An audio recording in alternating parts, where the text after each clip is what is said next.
Uwo musatsi w'ibigori ni igice nacyo kigize ibigori gikunze kuboneka ku bigori bibisi n'ibyumye bitarashishurwa. Nubwo abantu benshi bakunze kubijugunya nuko batari bazi akamaro kabyo, nyamara bifitiye akamaro kanini ubuzima bwacu kandi ukoreshwa ku buryo butandukanye. Dore bimwe na bimwe mu byiza by'umusatsi w'ibigori. Icya mbere, umusatsi w'ibigori uzwiho imiterere yo gukora inkwari nyinshi ku muntu wakoreshejwe, bifasha cyane gusohora imyanda mu mubiri binyuze mu nkari nyine, ndetse no kuringaniza ikigero cy'amazi mu mubiri. Ibi bikaba byiza cyane, ingirakamaro cyane mu buzima bw'impyiko z'umuntu ukoresha imisatsi y'ibigori. Icya kabiri, kunoza ubuzima bw'impyiko.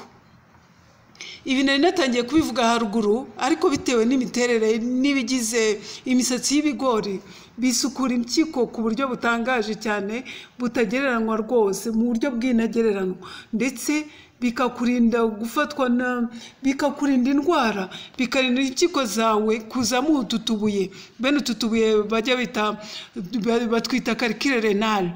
Usanga rimwe na rimwe ugiye kwa muganga bakakubwira ngo urwaye calcul renal, cyangwa se bakakubwira ngo wazanye impyiko mu nda, nako wazanye amabuye mu nda. Iki gihe rero ikoresha ibigori, imisatsi y'ibigori, ntabwo uhura n'utu tubuye. Icya gatatu, kurwanya umuvuduko w'amaraso. Igihe ukoresha imisatsi y'ibigori cyane, umusatsi w'ibigori ufasha kugenzura umuvuduko w'amaraso.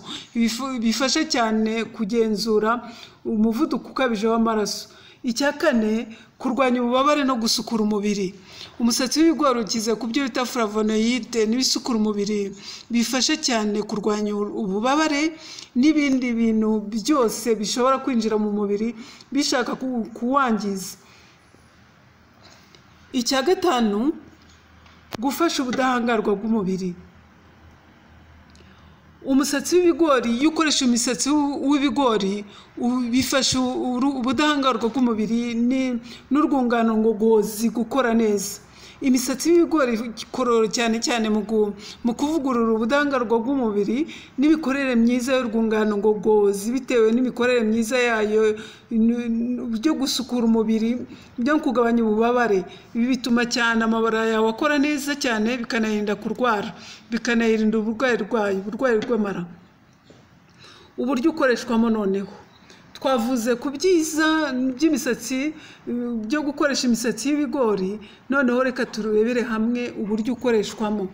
Imisatsi y'ibigori ikoreshwa mu buryo butandukanye. Nk'uburyo bwa mbere ni ukuyinika mu mazi. Umusatsi w'ibigori ushobora kuyinika mu mazi ashyushye, ukayapfundikira akamara nk'iminota 10, hagati y'iminota 5 n'iminota 10 ukaza kuyanywa. Wayanywa nk'inshuro 2 ku munsi, ukanywa wenda nk'ibikombe cyangwa se amataza 2 ku munsi, kugira ngo birusheho kukugirira neza, birusheho kugerwaho na bya byiza byose twavuze haruguru. Biroroshye, sibyo? Hari n'abayicanira, hari n'abacanira iyo misatsi y'ibigori mu mazi, yamara kuma cyangwa se yamara kubira, bakayamazaho nk'iminota 15, ubundi bakaza kuyamininira, bakaza kuyanywa. Iyi misatsi y'ibigori igomba kuba ifite isuku, yisukura neza mbere yo kuyikoresha. Uburyo bwa kabiri, bayikoresha nk'inyongeramirire. Rimwe na rimwe imisatsi y'ibigori ikoreshwa nk'inyongeramirire. Urumva ko imisatsi y'ibigori ikaze cyane. Icyo usabwa kugira ngo ubone iki kinyobwa gikaze cyane, nyine maze kukubwira haruguru, ibyo usabwa kugira rero ni ibi ngibi bikurikira. Mu gutegura imisatsi y'ibigori, ibyo usabwa kugira, igihe ushaka gutegura imisatsi y'ibigori nyine ngo ubone mu bya byiza byose maze kukubwira haruguru, ugomba mbere ya byose kuba ufite ibi bikurikira. Icya mbere, ugomba kuba ufite imisatsi y'ibigori nyine. Icya kabiri, ugomba kuba ufite amazi. Icya gatatu, n'icyo uyacaniramo, cyangwa se ibyo byose ari amazi n'icyo uyacaniramo. Uko bikorwa noneho, tumaze kubona uko akamaro k'imisatsi y'ibigori igihe ikoreshwa, n'ibyo ugomba kuba ufite kugira ngo utegure icyo kinyobwa cyiza cy'ingenzi namaze kukubwira haruguru, namaze kukubwira ko gikaze cyane. Uko bikorwa mu gutegura icyo kinyobwa cy'ibisatsi y'ibigori, ugomba kugira ngo ubone ibya byiza byose namaze kukubwira haruguru, dore intambwe ugomba gukurikiza. Icya mbere ugomba gutunganya imisatsi y'ibigori nyine. Niba ufite ibigori byaba bibisi cyangwa se ibyumye utarashishura, wakuramo noneho imisatsi y'ibigori ya yindi nyine bene iyi ngiyi nyine biri kubishishwa neza, yegereye neza imbere y'ibishishwa, yegereye ibigori gutya, si ya yindi irereta inyuma. Ugomba guhitamo imyiza kandi itaragiyeho inkonga. Ubundi ukayitunganya, ukayoza neza, ukayitunganya. Utayifite wayigura, kuko imisatsi y'ibigori nayo iragurwa. Hari za superimarishe nazo ziyigurisha, cyangwa se hari n'ahandi hantu ubona babicuruza, ariko ugahitamo ibitararengeje igihe kandi yabitswe neza. Icya kabiri, koza ya misatsi y'ibigori. Imisatsi y'ibigori mishyashya nayo yasoromwe urayoza, uyoza neza. Cyane cyane ko hari abatayoza bavuga ngo ko yariri imbere y'ibishishwa se ndayozamo iki. Haba harimo imyanda itandukanye n'udusimba dutoya. Icya kabiri, noneho intambwe tugezeho niyo gutegura iki kinyobwa cyacu. Mu gutegura iki kinyobwa cyacu turakenera ikiyiko kimwe cyangwa se bibiri by'imisatsi y'ibigori byumye. Icya kabiri, itasi imwe y'amazi ashyushye. Iki ngiki ikiyiko kimwe cyangwa se ibiyiko bibiri by'imisatsi y'ibigori nabwo ushobora no gukenera itumye. N'iyo itumye nayo urayikoresha, wayibonye wagiye ubibona.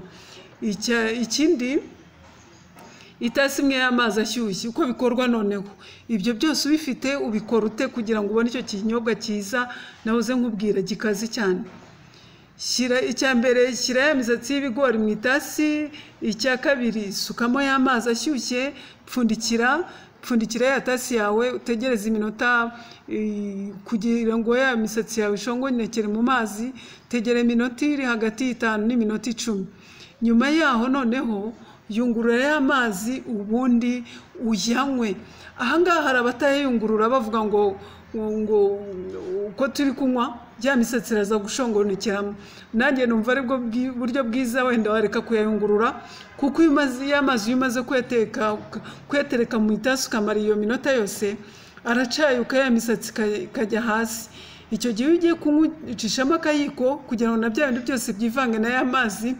Ariko washaka kuyayungurura ahubwo ukabireka kubiyungurura, ahubwo ukabirekeramo, kuko ya misatsi kuma ku ndiba, ahubwo igakomeza igashongonekera muri ya mazi urimo kunywa.